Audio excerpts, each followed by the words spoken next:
Sejam bem-vindos a mais um Saúde com Empatia que começa agora e até às 7h25 a gente está aqui falando com você de saúde. Hoje, terça-feira, é o nosso dia de encontro marcado para falar de saúde aqui na programação da Princesa. E desde já eu te convido a ficar com a gente aqui na programação da nossa Princesinha. Aquele abraço para você que está nos ouvindo através da internet, no rádio, na TV. Aproveita também para nos seguir nas redes sociais. Um abraço para a galera especial que está sempre interagindo com a gente. Muitíssimo obrigado pela sintonia. O nosso programa tem um oferecimento da Empatia Clínica Médica, que tem diversos profissionais para você cuidar da sua saúde. Hoje o papo é sobre saúde, sobre o coraçãozinho da gente. A gente vai falar de pressão alta, seus riscos e cuidados. E para isso a gente chama o especialista, o cardiologista Alexandro Galdino. Bom dia, querido. Primeiro, muito obrigada pela sua disponibilidade de estar aqui com a gente, para a gente conversar sobre esse assunto, que, claro,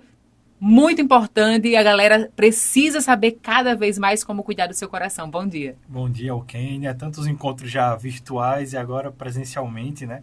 É um prazer estar aqui. Vamos discutir sobre esse tema, que é a doença cardiovascular mais prevalente na população. Então, com certeza, ou alguém que está assistindo a gente ou é hipertenso ou tem algum familiar próximo que é hipertenso. E aí vai poder escutar aqui, tirar algumas dúvidas e ajudar, sem dúvida. Realmente é muito difícil a gente não ter em uma família alguém que é hipertenso, né? Infelizmente, né? Inclusive, por que se dá, né? Por que hoje em dia tanta gente é hipertenso, né? Por exemplo, a minha pressão normalmente é baixa, dá baixa sempre. É aquela pessoa que desmaia, sabe? Não pode ter que dar um desmaio. Porém, tem um outro lado que a maioria das pessoas, no geral, tem alguém hipertenso na família, né? Por que tem tanta hipertenso por aí? Olha, a gente pode dividir assim, existem dois tipos de pressão alta, às vezes o pessoal não sabe disso, mas 90% dos casos, a pressão alta, que a gente chama de hipertensão arterial essencial, a sistêmica, ela é a primária. É aquela que é ocasionada pelo adoecimento do próprio vaso, do próprio sistema cardiovascular. De um modo bem popular aqui, o coração vai tendo mais dificuldade para mandar esse sangue para fora do coração, ou é mais difícil receber esse sangue dentro do coração.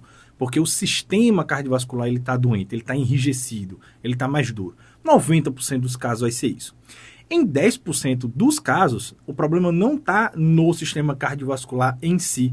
Existe uma outra doença que pode estar fora do coração, por exemplo, os rins, e aí o coração não tem nada a ver com a situação, mas aí os rins doentes podem causar pressão alta, um tumor na adrenal, um problema de hormônio. Veja, o problema não é a pressão, o problema está lá. Só que essas doenças fazem com que a pressão suba.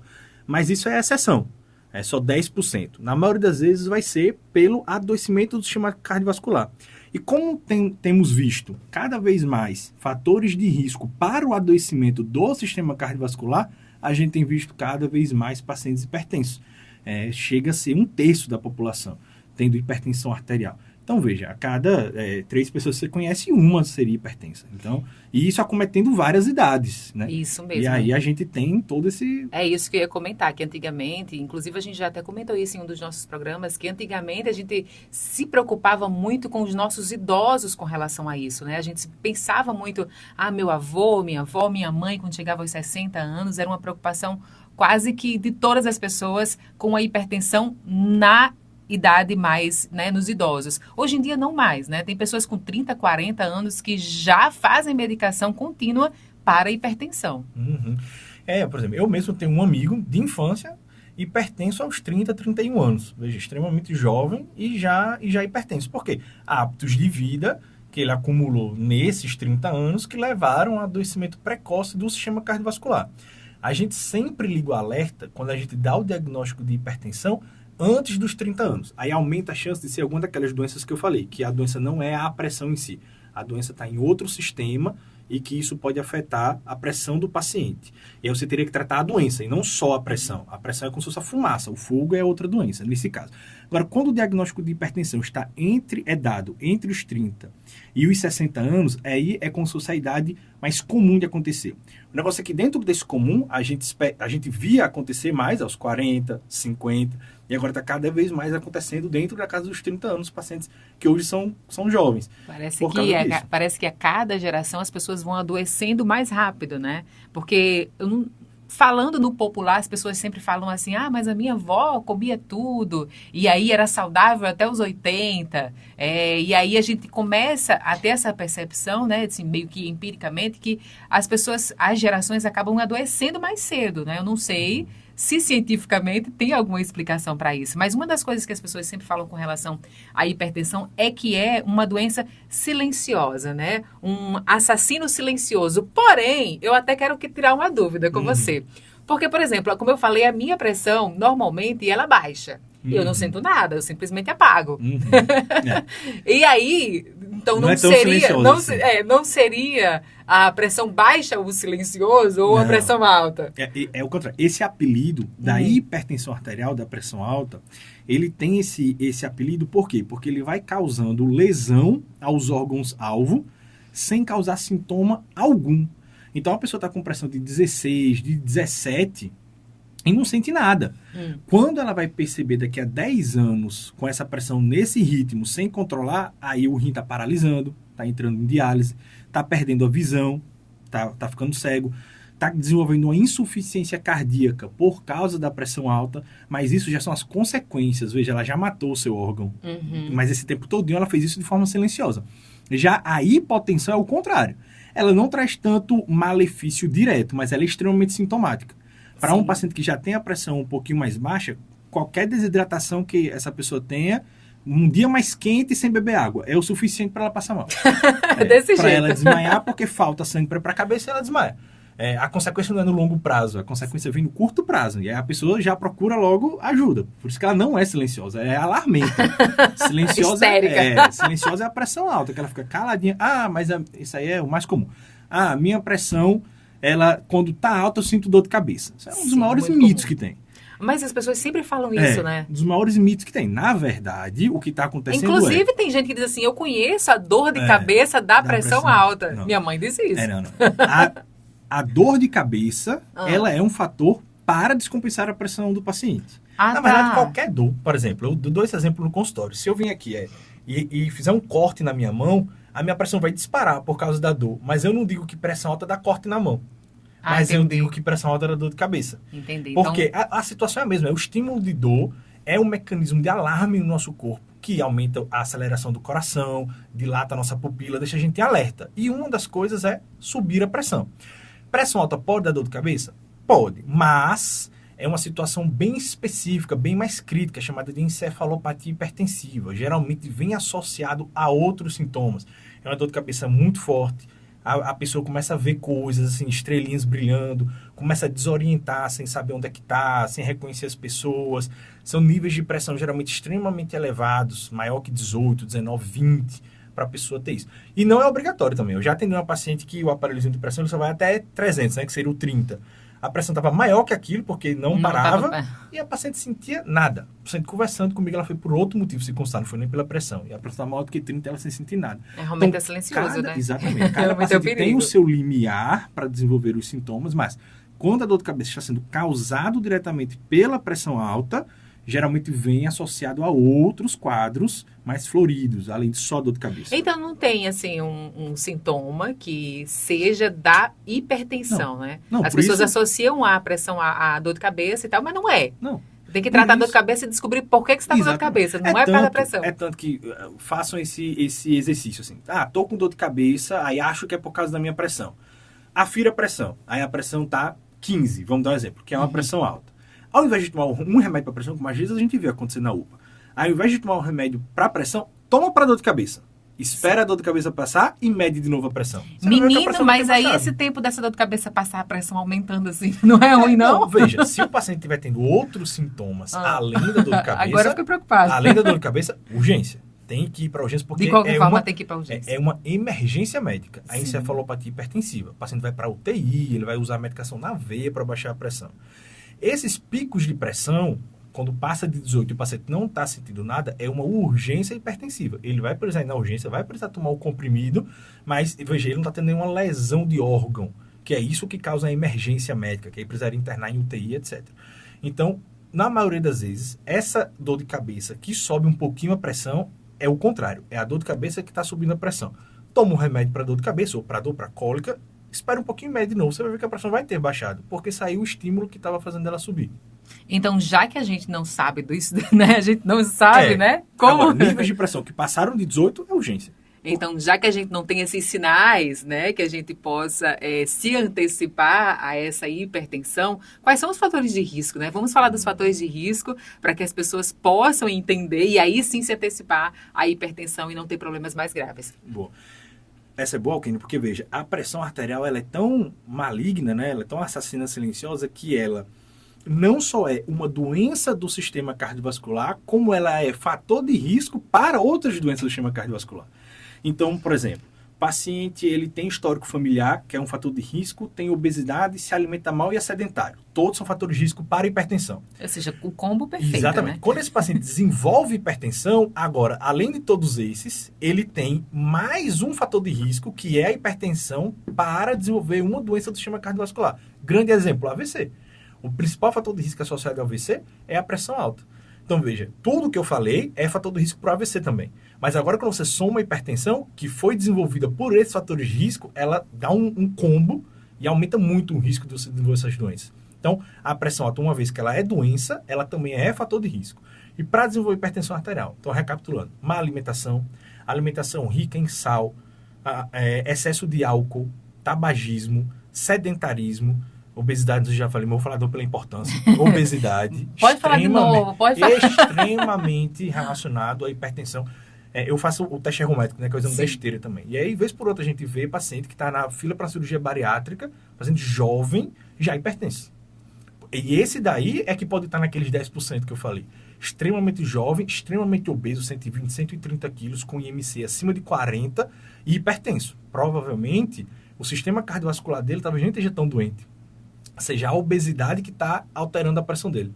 Quando ele perder peso, e aí a cirurgia bariátrica é aquela última etapa para perda de peso, seja por isso, aí quando ele perder peso a pressão vai baixar. E isso é comum, ver pacientes com isso, que quando faz a cirurgia bariátrica, deixa de tomar remédio. Essas pessoas que fazem a cirurgia bariátrica e que já foram obesas, né, e que tiveram problemas de hipertensão, elas podem se dizer que elas regeneram por completo essa questão da hipertensão?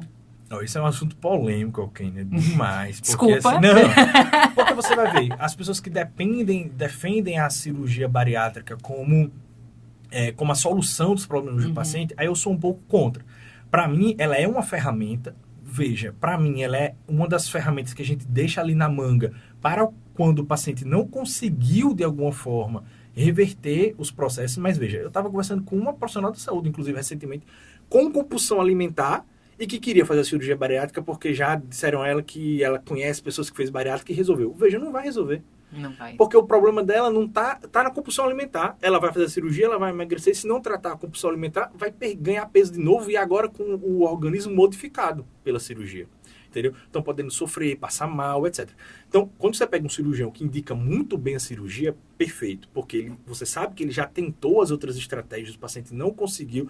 E aí, aquela é a via, às vezes, que coloca o paciente no eixo para se manter dentro do peso normal, entendeu? Mas se você queima etapas, você acha que a cirurgia é a solução, você sai de um ponto de obesidade, sedentarismo, alimentação, direto para a cirurgia bariátrica, os resultados vão ser ruins. Entendeu? Porque o paciente não mudou a cabeça nem a forma de viver antes de fazer a cirurgia. Queimou etapas, entendeu? Mas para aquele paciente que muda tudo, perde um pouquinho de peso, mas não o suficiente, aí começam a vir as consequências da obesidade. Aí a cirurgia bariátrica está muito bem indicada. E aí o paciente faz a cirurgia bariátrica, esse vai colher benefícios assim surpreendentes. Mas em termos cardíacos, né? Essa pessoa consegue restaurar a saúde do coração? Vai melhorar, porque ele vai tirar um grande fator de risco, né? Ele vai tirar essa sobrecarga que ele estava causando ao coração, principalmente na hora do coração relaxar, que a obesidade dificulta muito esse processo de relaxamento do coração. Quando ele perder peso, e aí geralmente, veja, quem faz bariátrica bem indicado, veja o que ele já fez antes. Ele já mudou a alimentação, ele já começou a praticar atividade física, e aí fez a bariátrica, tirou a obesidade. Agora ele está com um estilo de vida bom, está fazendo atividade física, e está com menos peso. Então ele fez um mix de coisas que é excelente para o coração. entendeu? Inclusive, eu vi uma pesquisa que saiu nos Estados Unidos falando que, fazendo essa relação, né, a importância da pessoa que é mesmo magra, faz exercício, e a pessoa que mesmo gorda, sem conseguir vencer a obesidade, faz também exercício. A importância do que isso dá na qualidade de vida, mesmo que essas pessoas, elas não consigam vencer a obesidade. Tipo assim, a qualidade de vida, a longevidade dessa pessoa, mesmo obesa, é melhor um obeso fazendo exercício ativo do que um magro, né? Uma pessoa que é magra, porque tem gente que é magro de ruim, né? De nascença, né?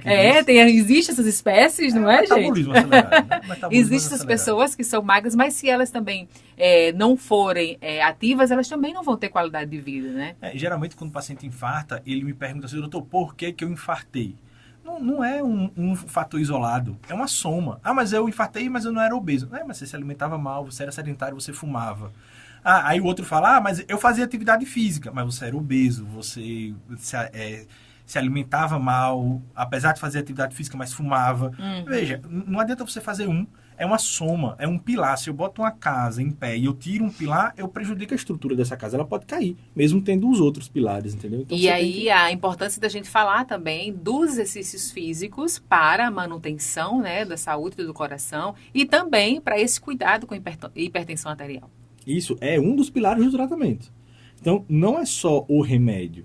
A gente tem um mix de tratamentos não farmacológicos que podem baixar em até 55 pontos de pressão arterial do paciente. Que a gente não mede em 12, a gente não mede em 12, em 13, né? A gente faz 120, 130. Então, veja um paciente que estava com 160 de pressão, se ele seguir, obviamente, imagine que ele tinha 160 e não tinha nada de fator de risco não medicamentoso controlado, né? E aí, antes da gente começar a medicação, vamos aqui tentar isso daqui. Aí você tira o sal, começa a atividade física, melhora a alimentação do paciente, tira o álcool, tira o cigarro e ele perde, a cada 10 quilos, ele perde 10 milímetros de pressão arterial. Veja, ele perdeu peso, fez todas essas medidas, ele pode baixar em até 55 pontos de pressão arterial dele. Que estava 160, pode ir para 110, 110, 100 de pressão. Controlar a pressão dele sem remédio. É muito difícil a gente encontrar um paciente que consiga atingir os 55. Mas também é muito difícil alguém que consiga fazer tudo isso sem remédio. Então, mas olha o que é importante. Às vezes a gente dá um remédio, a gente precisa entrar com 2 remédios. Tem gente que diz assim, me dá um remédio. Eu não vou conseguir fazer tudo isso, me dá um remédio. E olha o que também acontece. Às vezes a gente precisa dar 2 remédios para o paciente, porque a pressão está descontrolada. Aí a gente baixa um pouquinho a pressão, mas ainda não está ótimo. E aí o paciente começa a fazer todas essas medidas, ele traz a pressão dele para um nível controlado sem a gente precisar mexer mais no remédio dele. Talvez se ele não fizesse isso, a gente precisaria botar um terceiro remédio. Uma outra coisa que as pessoas falam também com relação a diminuir o remédio. Exatamente isso. A gente toma um remédio inteiro e aí, não, eu vou diminuir porque eu não estou sentindo nada. Qual é o risco que isso tem, né? Eu já ouvi muitas pessoas fazendo isso. Não, demais. Muitos idosos fazendo isso. Mas não estou sentindo nada, eu vou tomar só metade hoje. Conheço quem toma remédio para pressão como sintomático. Só toma quando a pressão está alta. Isso é um crime, assim, para a saúde do paciente. Ele tem que tomar sempre. Agora, veja, isso aí. então você sempre nessa dose? Não, por isso que é importante o paciente ter esse acompanhamento com o cardiologista. Por quê? Imagina que a pressão dele estava 15/10. E aí ele começou um remédio. E aí esse remédio deixou a pressão dele ali em torno de 13/8. Uma pressão controlada. E aí ele fez todas as medidas que o cardiologista indicou para ele. Essa pressão dele vai diminuir mais ainda. E aí vai chegar a hora que o cardiologista pode até diminuir o remédio dele, ou em alguns casos, que já aconteceu comigo, deixar o paciente sem remédio. Não é que ele deixou de ser hipertenso. Ele continua hipertenso, só que o tratamento dele agora é não farmacológico. Ele conseguiu atingir, só com as medidas não farmacológicas, um controle de pressão arterial que deixou ele sem remédio. Entendeu? Mas isso é raro, precisa de uma dedicação muito importante do paciente. E outra, só com acompanhamento. Exatamente. Não dá para fazer isso sozinho em casa como a gente vê fazendo, né? Exatamente, não dá. Então, existe essa pessoa, né, que consegue sair do uso de medicamento, né, através de muita disciplina, alimentação, exercício, perda de peso também. Então, é possível, né? Veja, 55 pontos de pressão. Dá para o paciente que começou a tomar um remédio, mas baixou demais a pressão. Minha pressão tá...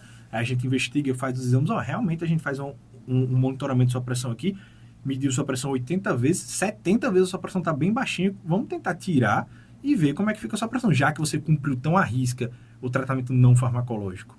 A gente está falando de exercício, né? E desses tratamentos também. O exercício como uma forma de tratamento. Aliás, como uma das principais formas de tratamento. Mas tem um colega da gente aqui na rádio. Ele já é idoso, já tem 60 anos. Não vou dizer o nome, porque ele não gosta que a gente chame ele de idoso, mas ele tem 60 anos. E aí ele disse que fazer exercício demais também faz mal para o coração. Aí eu disse, mas eu vou perguntar isso do doutor Alexandre Galdino, porque... Eu não acredito nisso. Eita. Fazer exercício demais faz mal pro coração, Eita. doutor? Quem vai ganhar a aposta, gente? É uma notinha de rodapé. Veja, de longe... Cuidado das entrelinhas, tá? Não é a gente aqui comum que pode ter alteração cardíaca devido à atividade física. Não. A gente está falando de uma atividade física de alto impacto, de alta intensidade, por um longo tempo. Aí o coração pode desenvolver o que a gente chama de coração de atleta, que ele começa a desenvolver algumas alterações decorrentes dessa atividade física extenuante. Então, veja, não é a caminhada que a gente faz, não é a academia que a gente faz comum, né? Aquela 5 vezes na semana, uma hora por dia, 2 horas. Não é essa que vai trazer prejuízo para o coração. O contrário. Essa vai trazer o benefício para o coração. Aí, em alguns atletas, e veja que não são todos, é uma condição rara, coração de atleta. Uhum.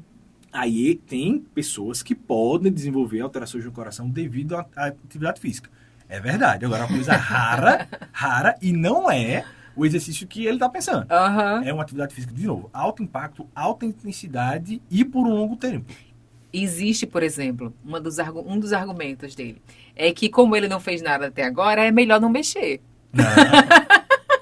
Nunca é tarde. 60 é o antigo 50 anos. Quem está chegando aos 60 hoje, espera-se que ele viva mais 20 e 30 anos. O que se esperava de uma pessoa que tinha 40, 50 anos até 20 anos atrás. Entendeu? Então, qual é a mentalidade que tem que ter? A gente não pode interferir, talvez, em quando que a gente vai morrer. Mas a gente interfere em como que a gente vai morrer. Uhum. Então, se a gente quer morrer, a gente quer chegar na nossa terceira idade, a gente quer chegar próximo ao final da vida, independente, funcional e lúcido, ou se a gente quer chegar dependente dos outros para as atividades de vida básica, como tomar banho, se alimentar e se vestir, sem conhecer as pessoas, sem lucidez. E é isso que a gente vai plantar aos 80, 70 e pouco, a gente planta agora. O que a gente vai colher lá, a gente planta agora. Aos 50, 60 ainda dá tempo, porque ele ainda vai viver mais 20, 30. Então, em qualquer momento da vida ele é pode essencial. Reduzir dano. A não ser, Deus deve... Eita, falei. A não ser que você esteja planejando para virar aí, né, um fisiculturista. Aí aos 60 anos já não cabe mais, né, doutor? E ó, que tem o vovô Maromba, eu acho. Mas ele deve ter começado antes. Deve ter não aos 60 anos. Deve ter começado antes. Mas nunca é tarde. Uma das coisas que as pessoas também relacionam à hipertensão e que deve se ter cuidado, a gente falou aqui do exercício físico, mas é importante a gente considerar a questão hoje em dia do estresse, porque o nosso dia a dia é muito estressante. A gente tem muitos afazeres, o nosso cérebro meio que não para, a gente está sempre aqui com o telefone, verificando a coisa, prestando atenção em outra coisa. Essa questão do estresse para a hipertensão arterial é um dos grandes riscos, uma coisa que a gente tem que ter muito cuidado hoje em dia? Eu escutei uma frase uma vez em um podcast que eu estava escutando que eu achei muito interessante. Nós somos a geração que acelera os áudios, né? Nós somos a geração do áudio 2.0, do vídeo no YouTube 2.0. A gente está sempre consumindo informação e acelerando as coisas e às vezes a vida cobra um preço para isso. Porque evolutivamente nós somos condicionados... a gente é condicionado a, nesses momentos, serem associados pelo nosso cérebro a um momento de luta. Então, nosso corpo prepara a gente nessa hora para uma luta. E o que é que nosso corpo faz? Libera uma série de hormônios para preparar a gente para esse momento. E aí, esses hormônios liberados constantemente sobre o sistema cardiovascular começam a prejudicar ele. Então, você tem um excesso de adrenalina, de noradrenalina, de catecolamina. São hormônios que o cérebro libera decorrentes do estresse, da ansiedade, desse ritmo frenético que a gente impõe, sem desacelerar. E o coração todo o tempo sendo bombardeado por esses hormônios. Aí ele pode cobrar o preço lá na frente, sim, como fator de risco para a hipertensão, como fator de risco para as doenças do sistema cardiovascular, o AVC, o infarto, propriamente dito. Então, sim, estresse e ansiedade estão relacionados. E a gente tem que controlar isso daí. Às vezes, um paciente que está com a pressão descontrolada já toma remédio, não sei o que, a gente vai, faz uma anamnese, escuta o paciente, vem cá, mas por que você está direto inquieto, mexendo para ver? Não, porque eu estou pensando, não, vivo ou agora. A gente começa a tratar. E aí a gente tem um acompanhamento multidisciplinar que é extremamente importante. A gente traz o psicólogo, a gente já traz o nutricionista, o educador físico, e aí traz a pessoa do psicólogo para trabalhar com esse paciente. Às vezes precisa de remédio, às vezes é organizar pensamento para ele. E aí ele consegue desacelerar e a pressão que estava se mantendo elevada não por doença do sistema cardiovascular, mas sim por excesso de hormônio da ansiedade, do estresse, a pressão começa a diminuir, só com essa medida. Aí, nesse caso, é um dos pacientes que não vai precisar nem de remédio, né? Porque as pessoas têm medo de tomar remédio, né? Esse daí, provavelmente ele não precisa ficar aumentando constantemente o remédio dele. Ele consiga se manter controlado com o tratamento que ele vinha fazendo. E para as pessoas que têm esse medo de ficar, as pessoas falam assim, fiquem refém de remédio, não quero ficar refém de remédio. Para essas pessoas, existe algum outro tratamento? A tecnologia evoluiu? Das evoluções, existe outro tratamento que as pessoas podem fazer para não ficarem à mercê do remédio? Veja. Não que para mim seja um problema, mas as pessoas consideram, né? Sim, tem pessoas que pensam nisso. Primeira coisa é tentar fazer ele enxergar sobre o da ótica. Que o remédio ali é o parceiro dele. Ele não tem que ter medo ou não gostar do remédio. Ele tem que ter medo ou não gostar da consequência da doença que ele tem. Uhum. Então, é muito melhor tomar um remédio para pressão hoje que eu não sinto nada do que não tomar e ter que ir 3 vezes por semana fazer diálise. Do que ter um AVC e ficar acamado. Do que infartar e não poder fazer nada que vai sentir dor no peito ou falta de ar. Às vezes você enxergar sobre essa ótica, esse comprimido que eu estou tomando hoje, ele interfere, ele impede que eu venha desenvolver isso lá na frente. Já muda o cenário, ele já não vê aquele como inimigo dele, sim como um amigo. Agora, existem outros tratamentos? Veja como é básico. Quinta-feira da semana passada, atendi uma paciente que ela estava tomando 4 remédios para pressão. Porque um cardiologista passou esse, outro passou esse. Já existe hoje, na farmácia, você não precisa mandar manipular, assim, não é uma coisa que só eu vou ter que importar de fora, vou ter que trazer. Você pode lá na farmácia aqui, em Açu. Remédios em que, em um comprimido só, a gente já consegue colocar 3 remédios de pressão. 3 fármacos para combater a pressão alta do paciente. Então, aquele que tem uma pressão um pouco mais grave, que estaria tomando, 4, 5 comprimidos, a depender de quantas vezes tomar durante o dia. Você juntar tudo isso e o paciente tomar um comprimido uma vez ao dia. Então, olha o relato que o paciente dele disse, doutor, você estava fazendo uma coisa que o senhor nem mais... Ele falou do jeito, estava com os estudantes de medicina, foi na faculdade de medicina. Ele disse, doutor, o senhor está fazendo uma coisa por mim que não é só controlar minha pressão. Eu tinha vergonha quando alguém ia me visitar e tinha aquela ruma de caixa de remédio na cabeceira da minha cama. Agora que eu vou tirar todas essas, vai ficar só uma, o estigma de doença sobre mim diminui muito. A adesão do paciente melhora. Porque ele não fica achando aquilo de vilão. Já é uma coisa que ele sabe, veja, eu deixei de tomar essa ruma de comprimido, estou tomando só um. Psicologicamente ajuda e, consequentemente, melhora a saúde e melhora tudo. Exatamente. E mais tecnologicamente falando, podemos dizer assim, existe para aqueles pacientes que estão em hipertensão refratária, já estão tomando 5, 6 remédios para pressão e ainda assim mantém pressões em níveis de 20, 19, 21, um negócio chamado denervação renal. Porque o rim ele participa do ajuste da pressão do nosso corpo. E aí tem um procedimento via cateterismo que vai e tira a inervação do rim sobre a nossa pressão. E aí é um tratamento que fica ali guardado na nossa manga para esses pacientes que têm uma... Veja, olha que pressão de difícil controle. Já está tomando 5, 6 remédios e a pressão está 20, 22. Geralmente se reserva nesse caso. Não é o paciente com 15/8 tomando um remédio. Eu quero curar minha pressão alta, eu vou fazer a denervação renal. Não é assim, tem uma série de critérios para indicar. Mas já é a tecnologia avançando e trazendo essa ajuda para a gente. Doutor Alexandre, o nosso tempo de hoje, infelizmente, está chegando ao fim. Mas você falou um negócio que eu já vou marcar aqui para outro programa.